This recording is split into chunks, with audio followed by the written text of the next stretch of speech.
আমরা সবাই দাওয়াত দিছি, তুইও যাইবি। পরে আমি বললাম আচ্ছা ঠিক আছে আপু, যাবো, সমস্যা নেই। পরে আমি জিজ্ঞেস করলাম কবে? শুক্রবারে। আমি আচ্ছা ঠিক আছে যাও।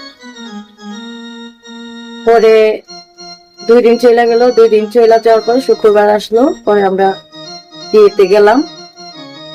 বিয়েতে যাওয়ার পরে আমরা খাওয়া দাওয়া করলাম। আমি খাওয়া দাওয়া করতেছি, আপু সবাই আয়না আয়না দিতেছে, খাবার দাবার মানে অ্যাটেন্ড করতেছে। তারপরে খাওয়া দাওয়া শেষ, বরযাত্রীরা সবাই আসলো, খাওয়া দাওয়া শেষ। খাওয়া দাওয়া শেষ হওয়ার পরে তারা বলতেছে আপনারা এই যে এখানে মেয়ের জন্য কিছু গহনা টহনা আনছি, আপনারা রেডি করেন, মেয়েরে যায়। পরে মেয়ের রেডি করতে গেছে, গিয়া দেখে মেয়ের রুমে নাই। কারণ মেয়ের আরেক ছেলের সাথে সম্পর্ক ছিল,